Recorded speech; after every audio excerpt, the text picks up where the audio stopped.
Elias slammed his ration token on the A counter. neighbor knocks and Marta's whispers hand that paused groups on the are ledger leaving and a she cart looked can up take them without past surprise. town. Short this week, she said, tapping a Hello. cramped column with a finger stained by ink. Fear pushed into Elias's posture. His shoulders tightened and his thumb rubbed the token's worn edge. He kept his voice low. Short how much, Marta? He asked, watching the ledger as if it might hide the answer in its binding. The ledger showed numbers, dates, and a neat list of deductions. Beside Elias's name, an extra line had been added that afternoon. The company's refusal of bread made the conflict concrete. Wages were not cash, they were measured, rationed, and recorded in a book that could take from a family as easily as it gave. Marta did not meet his eyes. The foreman marked extra for tools. You returned late, she said. It will come out next week. Elias felt his jaw set. The fear that had first tightened his hands shifted into a hard calculation. He counted in his head how many meals a reduction would cut. He pushed the token toward the shelf where pale loaves lay under cloth. We have a child waiting, he said. Maggie is at home. Tell me. Harrow, this was a mistake. Marta closed the ledger a fraction and then opened it again. Harrow has been clear. Her voice dropped to a flat line. No exceptions. Elias left the company store with the token still in his palm and the weight of the ledger sitting between his ribs. He walked the yard with his cap pulled low and his boots making wet prints on the cobbles. The fear in him changed shape. Suspicion first, then a rising, tight anger that made his hands clench. He rehearsed words he might say to the foreman, then shook his head and slowed his step. At the doorway of the crowded workers' room, Maggie looked up from a small kettle. The child had a blanket bunched around small knees. Maggie's face folded into a question before she spoke. How much? She asked. Elias set the token on the table and did not hide the tally. He named the missing portion and watched Maggie's mouth flatten. Maggie began listing what they could skip. Tea, extra coal on the stove, small repairs to the boots. Her voice was deliberate, counting options. We can go without the sugar, she said. I can mend the child's coat again, Elias interrupted, standing abruptly and sending a small stack of ration tickets rustling. Not sugar alone, he said. If they take this again, they'll make us keep owing. They'll write whatever they like. His hands were steady, but his breath came quicker. A new emotion surfaced, a cautious resolve that had a metallic edge. Maggie reached for his sleeve. Elias, don't talk in the yard, she whispered. Mister. Harrow hears everything. Her fingers tightened, a clear signal that the family had already learned to measure speech under scrutiny. That tightening in Maggie's hand shifted Elias's mood again from resolve to worry calculation. Speak softly, act plainly, avoid public charge. The foreman called the workforce to the yard at dusk. Men lined up in damp coats under the glare of an oil lamp. Ma. Harrow's voice did not carry blame, but it carried command. Tokens will be checked at the counter and at roll call. He announced, absence equals forfeiture. Keep your place or lose your allotment. The announcement functioned as an order and a threat. The yard's chatter fell into a hollow silence. Elias listened to Miss Harrow and felt a different turn in his chest, from private worry to the cold certainty of being watched. Other workers looked at Elias and then away. A man called Jonas muttered, they were tightening the screws, and another whispered an old complaint about ledger entries. Hands folded on the backs of coats, boots shifted in place. The yard smelled of oil, coal, and wet wool. On the walk back, Elias caught sight of a woman he knew only as Marta's niece coming out of the store, carrying a small wrapped cake. She passed Elias without greeting and her eyes slid sideways toward the store as if checking the ledger's direction.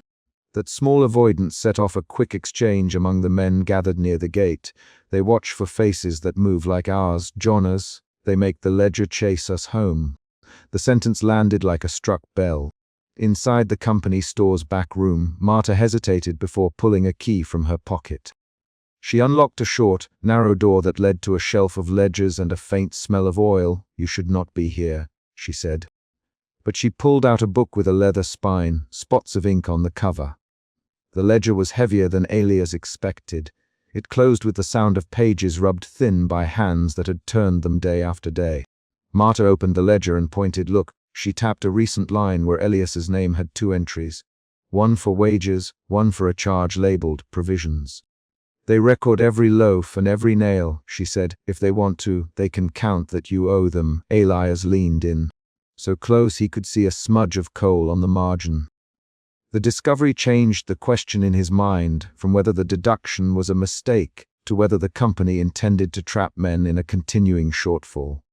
Elias, who wrote that? He brushed over the ink with his thumb, and the mark left a thin streak. Marta rubbed at the page and her mouth moved without sound for a second. The clerk records returns and debts at the same time, she said finally. Mr. Harrow signs off. The ledger decides. The back room felt small and the lamp threw a quick, steady shadow over the page. When Elias left the store, the ledger's weight stayed with him like a new, small stone in his pocket. He walked to the alley where a knot of men gathered beneath a chipped wall. They compared tokens, compared notes. A man called Thomas showed a column of entries that matched a claim he'd never heard made aloud before. Voices bent low and quick. If they can call wages debt, Thomas, they can make us work until the debt is paid. Not for coin, for rations. A woman in the group, Claire, tapped the palm of her hand as if keeping an invisible ledger. Her eyes were quick and sharp. The mood shifted under the roof of the alley, suspicion blooming into anger, then into a practical fear about doors being closed and children going hungry. A quieter man, someone they called the quiet proposer, leaned forward. He had a thick scarf pulled tight, and his voice was small but clear. We leave at dawn. He said, we go where no ledger follows. We take what we can carry and start again. Elias looked at the men and watched the flicker of hope pass across half their faces. The suggestion landed like a gamble. Several heads nodded once, as if testing the idea by motion alone. Jonas answered first. Where will we go with empty pockets? He said. Jonas's voice cut quickly, and then the alley filled with short lines. What about the child? Who will get the black bread? If we leave, they'll call it desertion and seize tools. The back and forth was immediate and hard. There were 4 rapid replies exchanged about provisions, routes, and risks. The discussion reminded Elias that talk alone could not feed a child at nightfall. Elias found himself speaking. We count what we have and what we can carry. He the name of a nearby village that had small farms and a sympathetic miller. If we go slow, take odd jobs, we can keep the child warm for a week. His voice was measured. Maggie's earlier hand tightening returned in his memory and calmed his tone. His words aimed to balance risk with survival. The quiet proposer folded his hands. You know the risk of guards at the gate, he said. You also know the guard counts tools and tokens. We will plan for each checkpoint. His calm made other men speak up. Claire offered a map traced on a scrap. Jonas argued about the gate schedule. Thomas suggested a decoy to draw guards away. The conversation produced practical tasks rather than promises. Elias left the alley before a full plan formed. He wanted to test the ledger again, to find any small error he could use. He needed a provable mistake, a line that could be shown to a magistrate, or at least to spread doubt through the clerk's record. Doubt had taken root in him, and it changed into an investigative patience. Look for handwriting, dates that did not match deliveries, numbers that jumped between pages. At dawn the following morning, a small group gathered with their few bags. Elias stood among them and watched Mir. Harrow at the gate, a silhouette in a heavy coat with a clipboard. The group moved toward the gate with careful steps. Each man kept his head down. The first external event of the day was the creak of the gates as a guard swung them open to let in the morning shift. Me. Harrow stepped forward and clapped once. Hold, he said, and his voice cut the line. Who are you? Name yourselves and hand over tokens for inspection. The guard behind him came closer and put a gloved hand on the strap of his baton. The group faltered. Elias felt his palms slick under his cap, and the old fear as sharp as a cut, returned. But it now mixed with a stubborn refusal to be shuffled without resistance. Jonas answered, blunt, we are leaving. Harrow, he kept his posture square. There was a quick back and forth. Miss. Harrow accused them of desertion. Jonas accused the foreman of theft by ledger. The exchange became an interrogation. 3 rapid questions and replies flew between Harrow and the workers. Harrow demanded names. Jonas repeated charges about deductions. Harrow called for the clerk. The scene tightened as a guard seized a sack from a man's shoulder and turned the contents out onto the cobbles. The guards moved to take tokens and tools. One of them shoved a sack aside and found a lunch pail. Another man cried out as a bundle of clothes was flung down. Elias tried to step forward and Mir. Harrow put a hand across his chest, back Elias. Harrow, you know the rules. You know what happens to those who leave. The warning functioned as both threat and order. Elias dropped his gaze and let his hands fold around the strap of his satchel. A struggle broke out over a bundle of tokens. The quiet proposer pushed past a guard, and the guard grabbed his arm. A short scuffle of voices rose. Let go! You can't take that. Call the clerk! The confrontation lasted only moments, but it was decisive. Guards tore out pockets, and pockets released tokens into rough hands. Tools clattered onto the cobbles. The suddenness of the seizure made Maggie's earlier calculation concrete. Leaving could cost them not only the chance to escape, but the last of their provisions. Elias moved before he thought and threw his full weight into a shove that connected with a guard's shoulder. For a second, bodies moved in a tangle, and then a blow landed across Elias's knuckles. He felt the sting and tasted copper. A rapid exchange of 3 short lines occurred between him and Mr. Harrow. Elias demanding the return of tokens, Harrow answering that desertion forfeited them, Elias insisting on looking at ledgers. The clerk arrived with a thin smile and a ledger under his arm. The clerk opened the book and read entries aloud. These tokens were marked forfeited at 2 p.m. For absence, he said. Tools seized are owed to the company for collection. His voice had the flatter tone of someone reading numbers. The announcement resolved the immediate question. The company had recorded the seizure as lawful. A twist appeared then. As the clerk turned to a later page, Jonas muttered that the handwriting on the 2 p.m. line did not match the clerk's usual script. Heads turned to the ledger. Claire tapped the edge of the page and said, "This isn't his hand." The single, concrete observation reoriented the crowd. If the signature or entry had been falsified, the whole claim could be a fabrication. The twist changed how Elias understood earlier events. What looked like a standard deduction could be an instituted plan. That realization shifted his fear again, into a sharp suspicion that edged toward anger. The guard tightened his grip on the quiet proposer and Jonas raised his voice. "You can't take tools and call it law," Jonas shouted. A quick volley of accusations passed between Jonas, Mr. Harrow, and the clerk. The exchange made the yard noisy with names and short lines. You forged the page. You walked off your post. We will prove it. The heat of the argument left no time for abstract fear. Everyone acted. When Elias returned to the workers' room, his knuckles stung and his pocket contained fewer tokens than when he had left. He kept his tone steady as he entered. Maggie looked up and counted the pieces with a quick, practiced eye. He placed the rest on the table. They took the rest, he said. He did not add interpretation. He focused on what could be done with what remained. Maggie moved without complaint. She took a small loaf and placed it on the table, then broke it in half and handed each piece to Elias and the child. She folded her portion away without eating and pretended to be turning a corner of her apron. Her action was a deliberate sacrifice, and it registered as a quiet, visible gesture rather than as a statement. Elias watched her fingers tremble as she tied a scrap of cloth over a hole in the child's sleeve. Elias felt shame press against his chest at the sight of Maggie's hands. He set his jaw and folded the remaining tokens into a neat stack. "We will hide them in the attic board," he said. "We will mend and make every small thing last." His voice had a small steadiness that came from deciding one concrete course of action. The emotion in him settled into a wary acceptance mixed with a thin thread of determination to find proof in the ledger. That evening, before dusk, Elias walked back to the gate. He carried nothing but the memory of the seized tokens and a single spare. He stood where the lamplight hit the cobbles and bent to slip the spare token into the mud, tucking it half under a loose stone. The act was deliberate and small. He did not look back when he walked away. The motion served as a private signal rather than a proclamation. The chapter closed on that small action. Elias moved into the lane, his coat pulled close and his pace measured.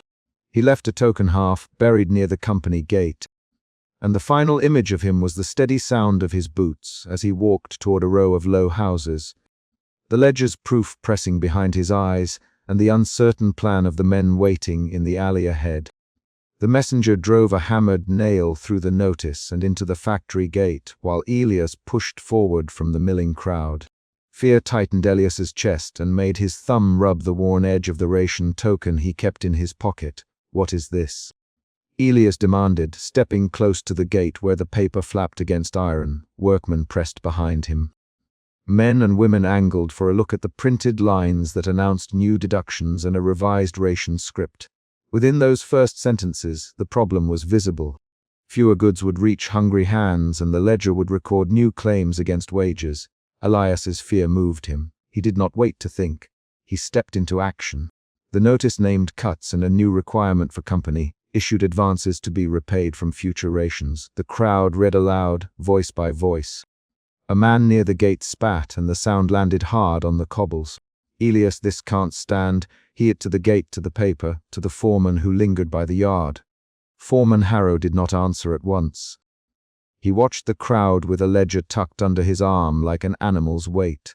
Elias recalled how, in the company store weeks earlier, he had slammed his ration token on the counter and heard Marta's quiet report.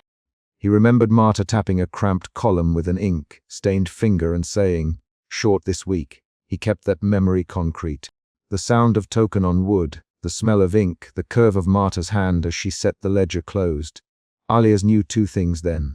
1. The company treated rations as part of a running account. 2. The ledger could be changed by someone sitting in a warm office. Those facts turned suspicion into anger within Elias. He walked up to the gate and called, "Foreman Harrow, explain this now." People around him repeated his demand. Rosa stood at the edge of the press, her arms crossed, listening with a child's shawl over her shoulder. Rosa's presence mattered.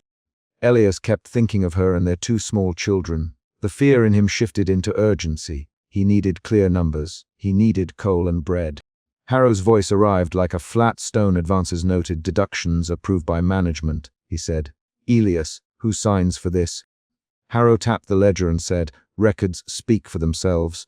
The ledger was a silent threat in Harrow's hands.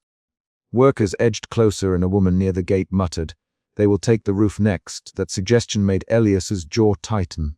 The second emotion shift came fast. Anger rounded into determination. After the gate, Elias moved toward the company store. The street stank of coal and wet wool. Lamps burned in shops and a damp wind pushed thin smoke along the eaves. At the counter, Marta stood with a ledger open and a pencil tucked behind her ear. Elias's arrival nudged a woman at the counter to lower her voice. "Marta," Elias, placing his token on the worn wood. Marta's hand paused the way it had in the memory. Finger moving to a cramped column, ink smudging her fingertip. "Elias." Marta replied without surprise, "Short this week." "Advances taken on account." Elias leaned in. "Show me the ledger," he said. Marta closed the ledger with the slow, habitual motion of someone who had closed it many times. They stood with the ledger between them. Elias watched the numbers as Marta turned pages. The accounts were written in neat, narrow columns. Some entries were stamped "Advance," other lines bore the foreman's initials. Elias tapped a column and read aloud, 30 shillings advance, 60% deduction. His voice did not lift. It was measured and steady. Marta did not meet his eyes. She traced a neat line with her pencil and said, "Orders from management. We record what we are told." Elias put his hand flat on the page. He pressed a palm to the paper like a man bearing down on an accusation. He felt the ledger's weight as if it were the weight of a house. "I will not let our children starve because a line says so, Elias." Marta closed the ledger and slid it away. "You know how it works, Elias. Property held as collateral. Cottages listed in the ledger, those details returned the group from a general grievance to a precise danger." The third emotion shift arrived quietly. From determination into dread, Elias's posture faltered. Elias left the store with fewer answers and a heavier uncertainty. He and Rosa met at the small rented kitchen a little after dusk. The kettle was cold on the hob. 2 plates sat clean on the table. They spread the tokens and counted by hand. "Rosa, we can hide some. We can cut back for a week." She moved a coin across the table with 2 fingers. Elias rubbed his thumb along the token's seam. He remembered Marta's finger, the ink, Harrow's ledger. Fear was still with him, now braided with the heat of decision. They listed options out loud. "I can work overtime, Elias." Rosa shook her head. "Overtime is scarce and it costs more in coal for the walk." They argued in short lines, each voice pushing the plan forward. Where to find odd jobs, whether to pawn the watch, whom to ask for help. The third beat shifted into a quiet build that held more fear and more resolve. At night a backroom meeting gathered above the tavern. Men and women sat on hard benches, shoulders close. The meeting began like a whisper and grew into a discussion with names and plans. Elias listened while others spoke. Thomas, a miner, suggested a mass refusal to accept advances. Anna, who mended boots, argued for a coordinated walkaway. If we walk, Thomas, they will lock the doors and take the lodges. Anna shot back. They cannot force every family into the street without notice. That exchange ran 3 rounds fast. Voices rose and fell in short bursts. Elias kept his responses brief. We need to know about the houses. If the cottages are listed, then leaving will cost the children their roof. A company representative arrived later that night and closed the meeting with a ledger page. He spoke with a slow cadence and a paper, thin smile. Most cottages are registered. The ledger will show collateral, a woman at the back asked. Registered by whom? The representative tapped the ledger. By the company at time of agreement. Elias felt coldness run along his arms. The knowledge changed tactics. A refusal would not be merely a loss of wages, it would trigger eviction. He found his next emotion shift there. From dread into a pressing, practical fear that forced decisions. That same night Elias returned to the company store to redeem a token for coal and bread. He waited while Marta tallied other accounts. The foreman watched from the doorway. Elias laid the token on the counter. Marta glanced at the token and then at a column. She pushed the ledger across the counter toward Harrow. This account is under review, she said. Harrow stepped forward and tore a small piece from a token kept on a peg. He marked the ledger and said, "No issue until settled." Elias reached for the coal pail. Harrow removed his hand. Elias looked at Marta. "Marta," he said, voice low, "you know us. You know I have 3 mouths at home." Marta's finger hovered over the pencil. She met his eyes for a fraction of a breath, and then looked away. "There is nothing I can do without approval, Marta." Elias did not raise his voice. Instead he moved his hands and voice into negotiation. "Harrow, Elias, put the deduction on my next week's ledger. Let the children have coal tonight." Harrow leaned in. "Sign here, Elias. A promise will be logged." Elias stared at the line. He thought of the ledger's neat columns and of Marta's slow hand. He thought of Rosa's small face when she counted the tokens at the table. He hesitated and then signed with a clumsy, blunt stroke. The signature felt like a binding, his heart beat in his throat. Later, when the workers met and the ledger room confrontation unfolded, the chapter reached its most intense point. A small group of men, led by Elias, burst into the ledger room at midnight, torches guttered in iron sconces. The ledger lay open on a table where Harrow and a clerk had been working. Elias threw the torn token down on the table. "This is theft by accounting," he said. Harrow's face hardened. He reached for the ledger and for the torn pieces on the peg. "You will leave now," he said. A worker named Thomas stepped forward. "We will not leave until this is fixed, Thomas." The room filled with short commands and sharp replies. Lines of dialogue came fast. "Show us the signatures. There are management orders. Who authorized the advances?" The back and forth ran 5 rounds rapid. "Elias Harrow, who signed for these advances. Name him." "Harrow, a name, Elias. Is he here now?" The clerk looked at Harrow and then reached for the ledger. Harrow snapped the ledger shut and pushed the table back. For a moment the room stilled, and then Harrow tore a token in half and held the pieces up. "Eviction orders will be filed if this does not stop," he said. Elias lunged. He grabbed a ledger page. Harrow shoved him back. A coal, burnished thumb left a smear on the paper. Men pushed and shoved. A lamp tipped. Hot wax ran across the table like a small dark map. In that instant a worker shouted, "They will throw us out in the morning." The group scattered into shouting and a clutch of hands. Elias backed away with a torn half of a token in his palm. He heard someone call his name. He looked at Marta across the room and saw her step forward, lips pressed thin. Then Harrow slung the ledger shut, reached for the ink-stained book of property, and made a note. The clerk walked to the door and stepped outside as if to fetch an officer. The confrontation ended with no clear victory. Some men fled the yard to avoid summons. Others lingered, afraid to return home without food. Elias left the company office carrying nothing but knowledge. The ledger could be changed, names could be moved, houses recorded as collateral. On the way home he saw windows dark, a child asleep with the face turned to a thin pillow. The sight cut him. At the kitchen table before dawn, Elias slipped a torn ration token into a hidden place beneath a loose board. Rosa watched him. Her hands trembled once when she folded a scrap of cloth. They made a quiet pact with no loud words. They set a small plan to seek odd jobs at the docks and to ask a distant cousin for a loan. The middle of the chapter contained a mini cliffhanger when a neighbor knocked at the door with news. An eviction notice had been filed against a family down the lane. Elias opened his mouth to ask who, and then closed it, thinking of the ledger and of Harrow's threat. The knock made everything urgent again. The workers' fears were now confirmed. They spoke in short, practical lines across the table. Who posted it? Rosa, Harrow's clerk, the neighbor replied. Elias stood, then sat. He felt his hands set in their pockets like he was bracing for work. Throughout the chapter, Marta and Foreman Harrow reshaped the story's direction through small, concrete actions. Marta recorded entries without commentary. She closed other people's accounts and handed out goods. When she hesitated, Elias watched her face and read motives by the way her shoulders tightened. Harrow relied on rules and the ledger's physical authority. He barked orders and made notes. When Harrow tore a token, everyone saw the way the paper fell and understood the consequence. Meanwhile, Thomas and Anna and other named workers proposed plans that shifted the group's options. Their suggestions forced Elias to alter his own choices. These interactions kept debate and decision in motion rather than letting Elias act alone. By the final scenes, the immediate danger had not disappeared, but a fragile order had formed. Elias and Rosa left the kitchen at dawn. They carried what little food remained. They locked the door and walked past a yard where a woman packed what she could into a wooden chest. Elias put a hand on Rosa's shoulder. We will try the docks today. Rosa nodded. I will ask the widow at number 12 for work. They moved down the lane with steps measured and deliberate. The ledger had not been rewritten in their favor, but they had not been made destitute that night.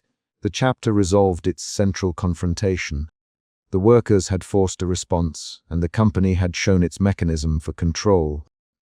The ledger remained closed and the threat of eviction remained real, but the community had learned the ledger's rules. Elias had learned to read columns and to test who in the town recorded which line. He had seen Marta hesitate, and he had seen Harrow use a torn token as a threat. Those concrete moments changed how Elias would act next. Not with noise, but with specific targeted steps. The final paragraph ends in a small, concrete movement. Elias slid the torn piece of token beneath the loose floorboard, closed the board with a firm press, and set the kettle on the hob to boil the scant water he had, listening for the soft clank as proof that, for now, the house held. Elias shoved his way to the counter and dropped the ration token on the worn wood. Marta looked down, then tapped a cramped column with her ink-stained finger and said, "Short this week." Betrayal tightened his jaw. The ledger swallowed months of steady labor and spat back less bread. He felt suspicion first. He had watched numbers move before, but never against his family so plainly. His thumb found the token's frayed string and rubbed until the roughness blunted with heat. The crowd behind Elias breathed around him. He could see Rowan's cap over someone else's shoulder, Anna's hand on the edge of the queue, faces pressed close where the oil lamp couldn't reach. "Elias, Marta, there's a mistake. My wages are the same." He kept his voice low. Marta did not meet his eyes. She tapped the next column. A new line read housing debt and a number that ate 3 weeks of rations. Elias stepped back. He had expected cuts, perhaps a late delivery, a miscount. He had not expected the ledger to name a charge he had never agreed to. He felt anger next, short, hot, a clench from hand to throat. He laid his palm flat on the counter and pushed the token toward Marta, hard enough to make the coin ring. The sound cut through the murmurs. "What is this?" Elias, who added this, he named the problem plainly because the night needed plain answers. "Marta, Mr. Calder had instructions." "It's in the ledger now." Her voice was tired, peat dark. Elias heard the foreman's name and the tightness in the room shifted toward demand. A messenger had once hammered a notice into the factory gate. Elias remembered the nail and the brass seal from the second chapter. That notice had read like law. Now the ledger read like a sentence. Elias's suspicion sharpened into accusation. He shoved his hands into his coat pockets and kept them there until they trembled with the need to move. Outside on the cobbles, the crowd bunched and turned into a small knot. Rowan stepped forward. He had a voice that rubbed at corners, quick and staccato. Rowan, explain Elias, naming him because the group needed named leaders. Rowan, I've seen entries like this before. They slip them in after the weekends. He spat the words cleanly. The foreman, Mixer. Calder stood to one side beneath the lamplight with his coat buttoned to the chin. He lifted his chin when Elias called his name, Mr. Calder, Elias, my token says less. The ledger shows debt I never agreed to. Bring the account out. We will see. The foreman did not step forward. He gestured to a guard instead, and the guard's boots clicked against the cobbles. Faces tightened. Anna's fingers closed on Elias's sleeve. She moved only when he turned to squeeze her hand. The first external event arrived when the foreman led the small group to his cramped office by lamplight. Marta watched from the shop doorway, the ledger under lamps pool, pages splayed. Elias pushed the office door open, and the odor of ink and tobacco met him. He felt the second emotional turn. Anger blurred toward a cold, searching clarity. He put his hand flat on the foreman's ledger and said, "Open it." Now, his voice was short, each word a hit. Mr. Calder folded his hands like he could fold the question away. "You will not touch company records," he said.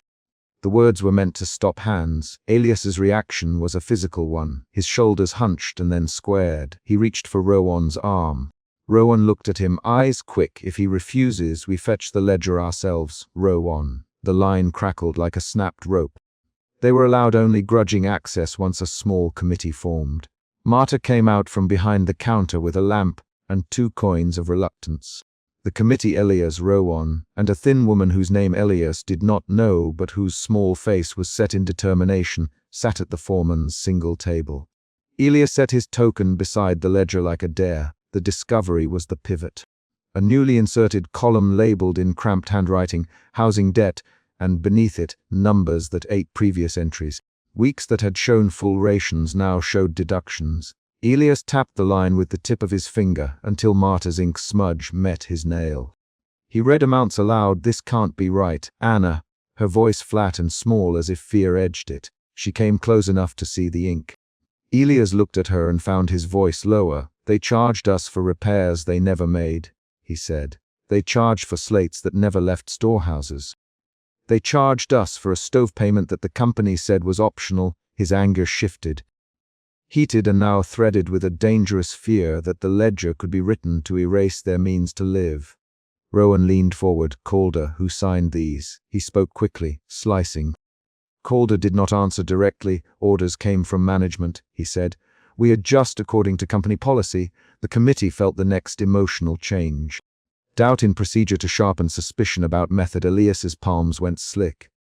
"Show us the day entries. Show who approved each column." The foreman gestured to a sealed desk drawer. A guard stepped to the drawer and drew the key with a slow motion that spoke of control. The guard's hand hovered over the lock, and for a beat the room held its breath. When the drawer opened, Rowan grabbed the pages and flipped them. He read aloud a notation that had not been there the week before. A line about rebates to the company store, retroactive charges, and a signature in a hurried hand. Elias caught the name, and it fit the shape he expected. An accountant who doubled as enforcer. The small committee felt the room tilt. Their situation was no accident. It was a choice made from the company's desk. Rowan's voice rose. "You can't do this," he said.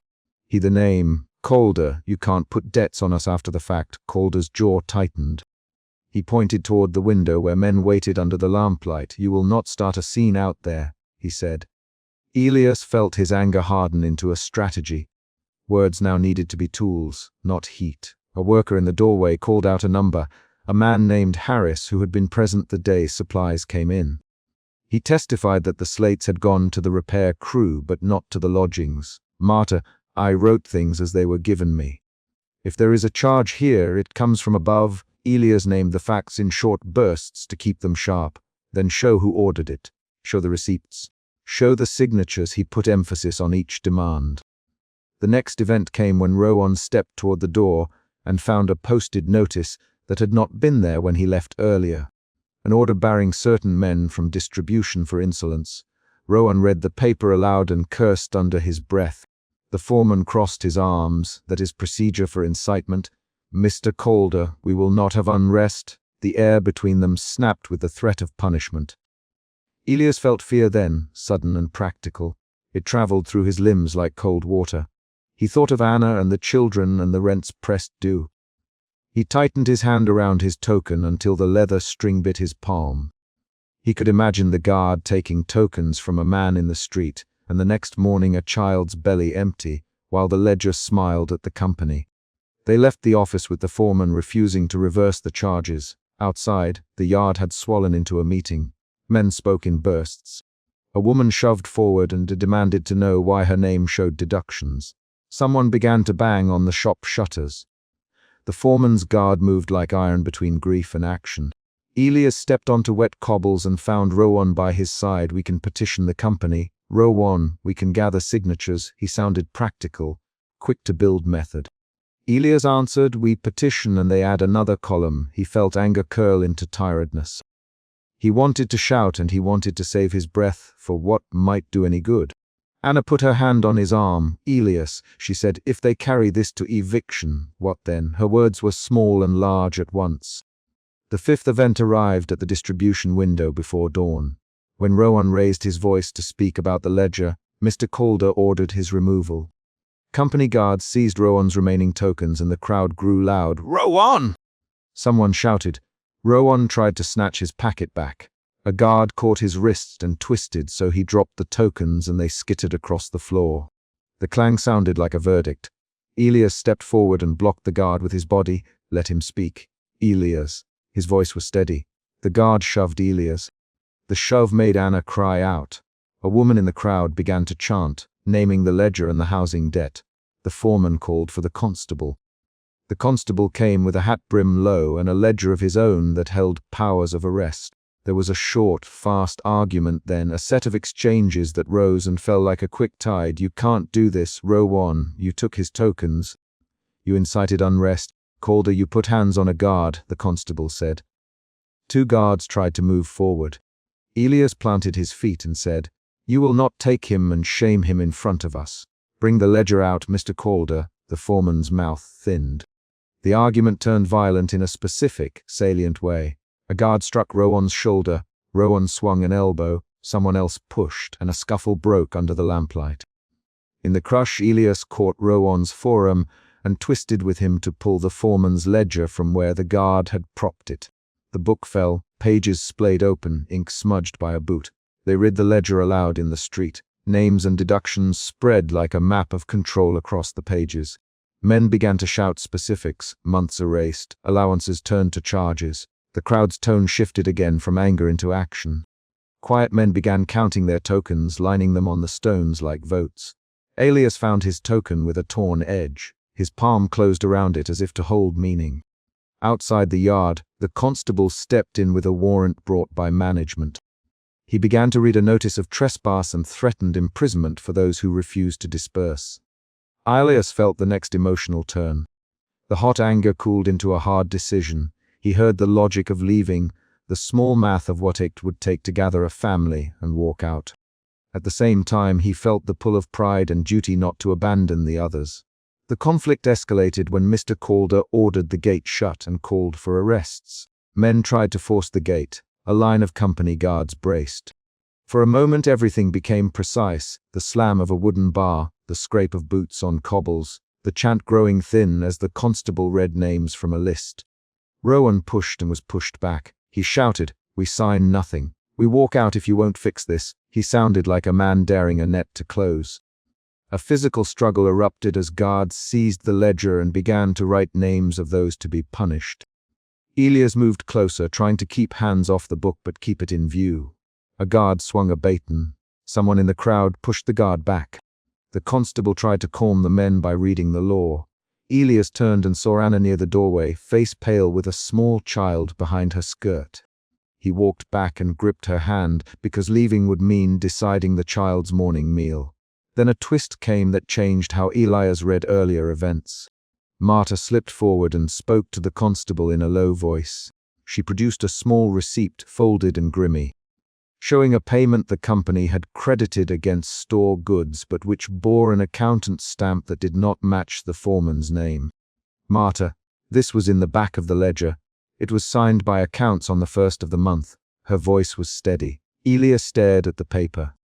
The signature matched a man who had been posted as a friendly clerk in the company office, someone Anna exchanged pleasantries with when she collected coal.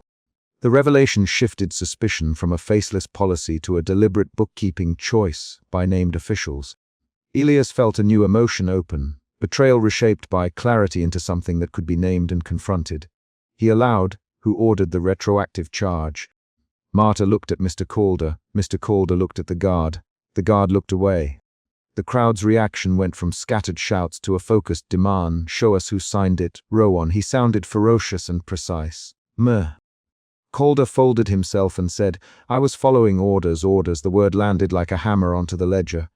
Elias felt his throat tighten. He turned his face away to keep from saying a name that might end with 2 words. Eviction notice. The confrontation's peak arrived at the gate when Elias led a small number to force the ledger returned and the deduced rations restored. Men locked arms. A guard drew his baton. The constable moved to stand between the two. For a handful of seconds, a physical struggle focused every motion. The ledger was wrested from the guard's hand. A man was pushed into the gate. A shout split the air. Elias grabbed the ledger and screamed, "Read it!" "Read it now."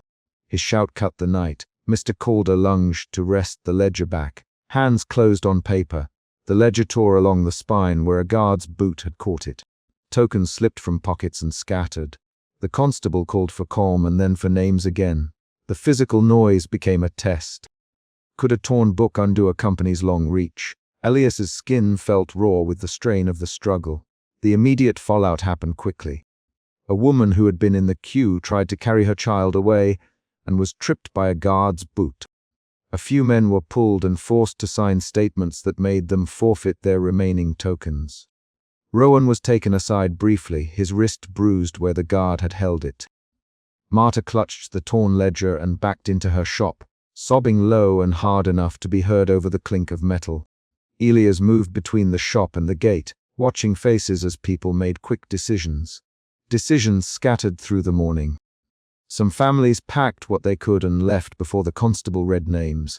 Others bowed and signed papers promising to forfeit tokens in return for staying. Elias nearly got his name called. A constable shoved toward him and then paused when a neighbor vouched that Elias had been speaking calmly. He was not arrested. He left with a ledger page tucked under his arm and a torn ration token in his pocket.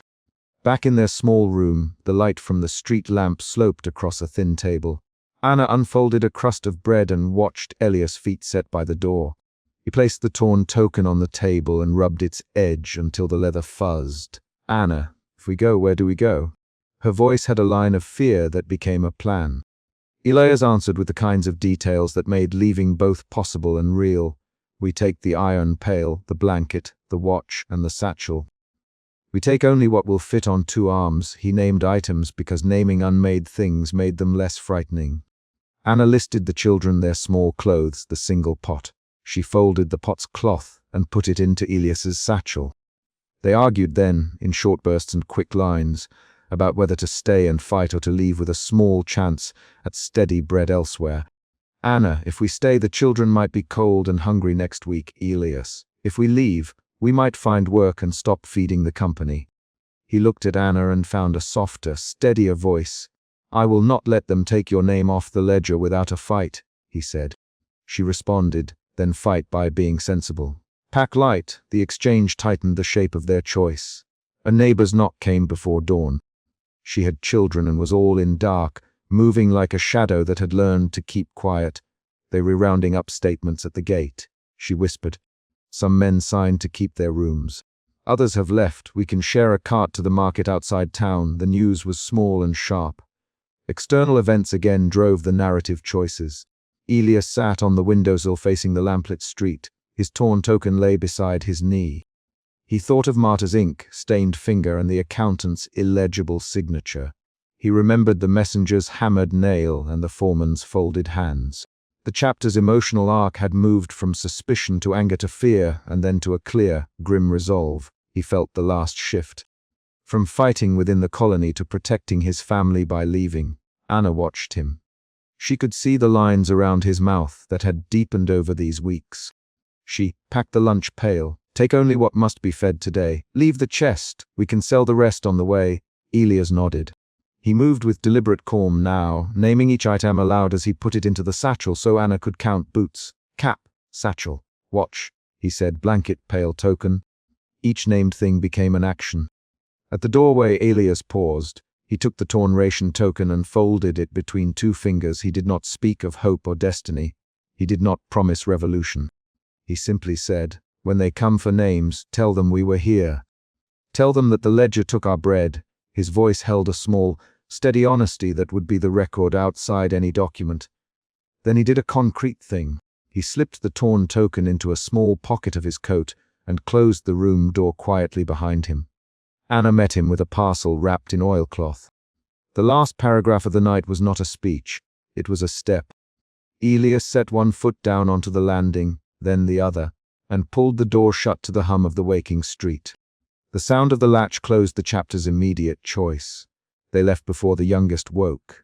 The lamplight washed the wet street in hard gold. Elias walked with the satchel over his shoulder and Anna close with the child's small hand in her own. At the corner, Rowan paused and met Elias's eyes. He pressed something into Elias's palm, a folded page torn from the ledger that Marta had hidden. "Rowan, if you must go, take the page. It names those who signed it." Elias nodded and slid the paper into his coat beside the token. The last action in the room was the latch. The last action on the street was a step. Elias walked away with two objects in his pocket: a torn ration token and the ledger page that named men who had put debt upon them. Those objects would do different work. One might secure a small meal today. The other might, in some later, sharp moment, point a finger at those who had signed their names to subtraction. He did not make a vow. He only walked on, the satchel steady against his side and the child's weight light in Anna's stride.